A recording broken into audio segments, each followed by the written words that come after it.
Radhe Radhe dear student, आज हम देखेंगे कक्षा 5वीं बोर्ड में कौन से चैप्टर से कितने नंबर के क्वेश्चन आने वाले हैं। जैसे कि आप जानते हैं 5वीं बोर्ड है, तो इसके अकॉर्डिंग आपको क्या करना है, तैयारी करना है। तो इसमें कौन से चैप्टर से कितने कितने नंबर के क्वेश्चन आ रहे हैं, किस टाइप के क्वेश्चन आ रहे हैं, तो आज हम इस टॉपिक पे डिस्कस करेंगे। तो आपको फर्स्ट है नंबर चैप्टर है और ऑपरेशन और प्रॉफिट एंड लॉस, ये तीनों एक ही यूनिट है। तो नंबर चैप्टर से आएंगे आपके एक नंबर के एक ही क्वेश्चन आएगा।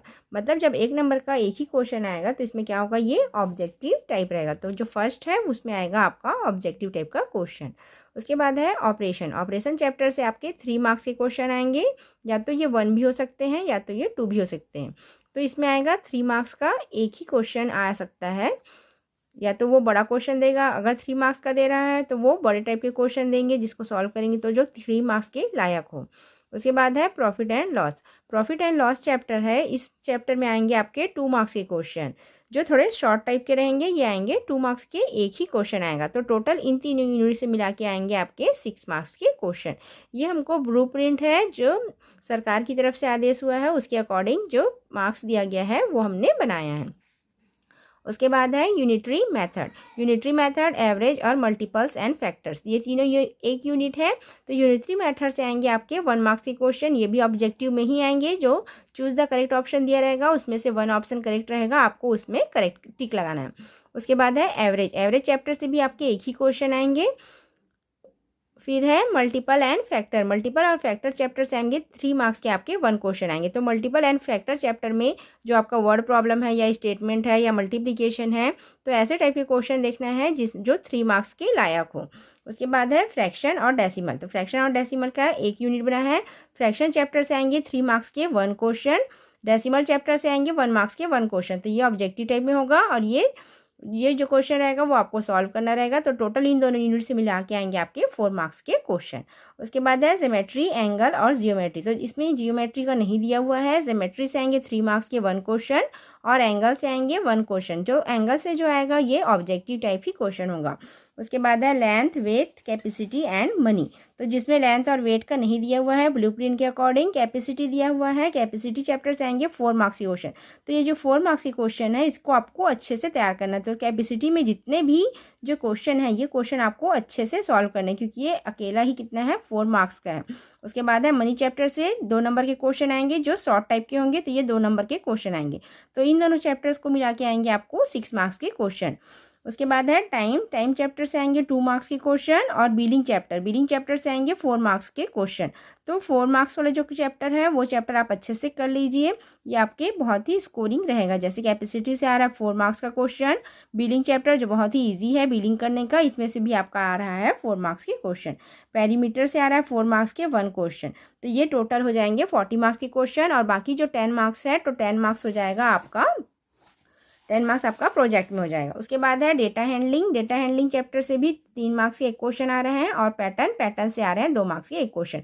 तो ये सभी टोटल मिला के हो जाएंगे 40 मार्क्स के क्वेश्चन। तो आइए हमने जो प्री बोर्ड के अकॉर्डिंग पेपर बनाया है वो हम पेपर देख 26 क्लास 5th सब्जेक्ट मैथ्स, ये हमारा प्री बोर्ड एग्जाम का पेपर है जिसका मार्क्स रहेगा 40 मार्क्स का। अटेम्प्ट ऑल द क्वेश्चन, आपको सभी क्वेश्चन क्या करने हैं, अटेम्प्ट करने हैं। फर्स्ट जो क्वेश्चन रहेगा वो रहेगा ऑब्जेक्टिव टाइप क्वेश्चन। आपको क्या करना है, ये वाले जो क्वेश्चन है उसको ऑब्जेक्टिव टाइप में लेना है। तो ये 5 के रहेंगे, 5 क्वेश्चन रहेंगे, उसमें 1 नंबर है तो ये हो जाएगा 5 मार्क्स का।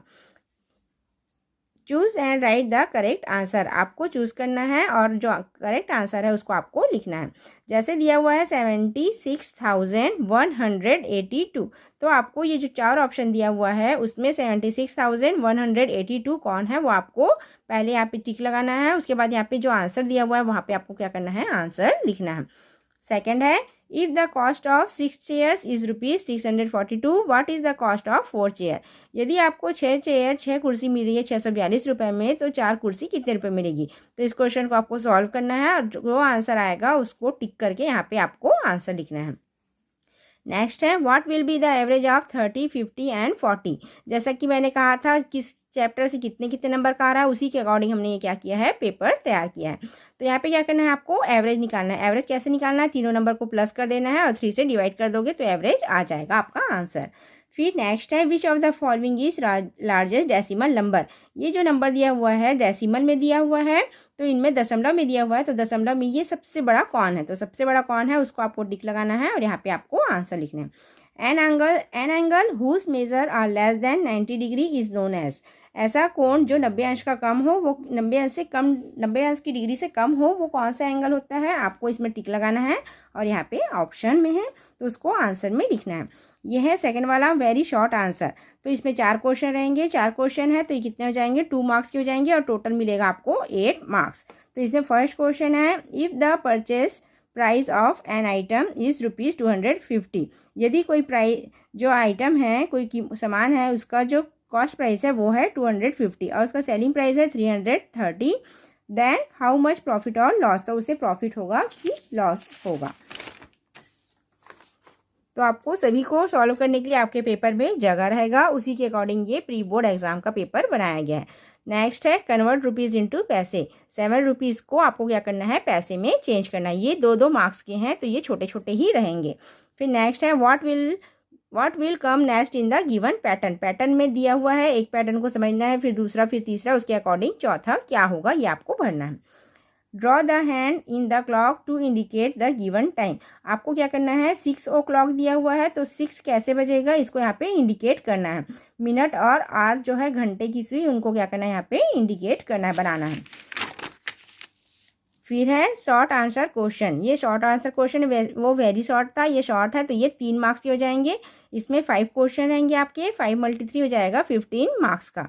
Find the HCF of. Highest common factor निकालना है, 8 के फैक्टर निकालना है, 12 के फैक्टर निकालना है, दोनों में से जो कॉमन रहेगा उसको लिखना है। वैसे ही 16 और 20 के फैक्टर निकालना है, दोनों में से जो कॉमन रहेगा, हाईएस्ट रहेगा, उसको आपको लिखना है। क्वेश्चन नंबर 11 है सॉल्व दिस। ये भी आपके 3 मार्क्स के क्वेश्चन है तो इसको सॉल्व करना है। ये माइनस वाला दिया हुआ है, जैसा कि मैंने बताया था कि इसमें से 3 मार्क्स के आएंगे तो ये वही क्वेश्चन है। तो ये माइनस वाला है और ये मल्टी वाला है, मतलब इसमें आपको 2 क्वेश्चन दिया हुआ है जो 1.5 मार्क्स का रहेगा। उसके बाद है सॉल्व दिस वाला क्वेश्चन, इसको भी सॉल्व करना है आपको। ये फ्रैक्शन चैप्टर से है तो ये बहुत ईजी है सॉल्व करना। जब हमारा जो हर है वो एक जैसा रहे, जहाँ पे जैसे यहाँ पे 16, यहाँ पे 16 है तो उस 16 को 1 टाइम लिखिए और ऊपर के नंबर को प्लस करके लिखिए। अब यहाँ पे ये मल्टीप्लिकेशन में तो अगर ऊपर नीचे कुछ नंबर कट रहा है तो उसे काट देना है, नहीं कट रहा है तो उसका आंसर लिख देना है। नेक्स्ट है क्वेश्चन नंबर 13, ड्रॉ और possible geometry axis for the following figure. आपको इसमें ज्योमेट्री बनानी है। ज्योमेट्री में समरूपता, मतलब ये 20 से ऐसे ऐसे बराबर भागों में क्या करना है, आपको इसको ऐसे ऐसे डिवाइड करना है। जैसे ये स्क्वायर है तो इसको क्या करना है, ऐसे 20 से बराबर भागों में, ज्योमेट्री मीन्स बांटना है। ये रेक्टेंगल है तो इसको बराबर भागों में बांटना है। तो कितने भागों में बटेगा उसको नीचे में आंसर लिखना है। 14 नंबर का क्वेश्चन है count and right the number of shapes in the following picture. आपको ये पिक्चर में triangle, square, triangle, circle, square, rectangle दिए हुए हैं तो यहाँ पे इसको आपको आंसर फिल करना है। ट्रायंगल कितने हैं, सर्कल कितने हैं, रेक्टेंगल कितने हैं, स्क्वायर कितने हैं, ये आपको फिल करना है। तो ये हो गया 5 क्वेश्चन, ये हो गए 5 क्वेश्चन आपके 15 मार्क्स की। उसके बाद है लॉन्ग टाइप क्वेश्चन। ये लॉन्ग टाइप क्वेश्चन है जिसके आंसर आपको लॉन्ग में देना है। तो जैसे मैंने कहा था पेरीमीटर चैप्टर से आएंगे 4 मार्क्स के, तो ये हो जाएंगे 4 मार्क्स के आपके question. Find the perimeter of each of the following figure. 2 चित्र दिया हुआ है, दोनों चित्र का क्या करना है, आपको पेरीमीटर निकालना है। Perimeter of rectangle, perimeter of triangle. तो perimeter of triangle equal to क्या होता है, sum of its all sides. Perimeter of rectangle equal to होता है 2 लेंथ प्लस ब्रेथ। तो उसके आपको पहले फॉर्मूला लिखना है, उसके बाद इसको सॉल्व करना है। नेक्स्ट है, ये भी आपका है 4 मार्क्स का। If 1 vessels can hold 2.750 litre of water. यदि एक वेसल में 2.750 लीटर वाटर आ रहे हैं, how much water will 5 such vessels hold. तो 5 वेसल्स में कितने लीटर वाटर आएंगे, तो इसको आपको क्या कर देंगे, मल्टीप्लीकेशन करके सॉल्व कर देंगे। उसके बाद हमारा लास्ट क्वेश्चन है, you went to a grocery shop, there you bought 1 kg sugar, 2 kg potatoes, ½ liter groundnut oil and 1 kg flour. Make a bill according to the price list in the shop. ये आपको जो billing chapter है उसके दिया हुआ है। तो ये वाला जो क्वेश्चन है इसमें भी आप अच्छे से स्कोर कर सकते हैं। ये हमारा हो जाएगा 4 मार्क्स का। जैसे इसमें आइटम दिया हुआ है, पोटैटो मिल रहा है पर केजी के हिसाब से दिया हुआ है। 1 किलो मिल रहा है 15 किलोग्राम के हिसाब से 15 किलो में, और जो शुगर है 1 किलो मिल रहा है 40 में, फ्लोर है 1 किलो मिल रहा है 20 में, और ग्राउंडनट ऑयल जो ग्राउंडनट ऑयल है 1 लीटर मिल रहा है 70 रुपये में। जैगरी मिल रहा है आपको 30 रुपीज़ पर केजी में। तो आपको इसके अकॉर्डिंग जो आंसर शीट रहेगा, मतलब इसमें तो अभी जगह नहीं है तो इसमें आंसर अकॉर्डिंग रहेगा, उसको आपको वैसे ही सॉल्व करना है। तो ये जो क्वेश्चन है वो प्री बोर्ड के लिए बनाया गया है। तो आप देख सकते हैं इस टाइप के क्वेश्चन आएंगे और ये ब्लूप्रिंट के अकॉर्डिंग तैयार किया गया है जैसे बोर्ड एग्जाम में बनाया गया है। तो ये क्वेश्चन आपको क्या करने हैं, अच्छे से प्रिपेयर करने हैं। आई होप आपको ये वीडियो अच्छी लगी होगी। वीडियो अच्छी लगी हो तो लाइक और सब्सक्राइब जरूर कीजिएगा। Thank you.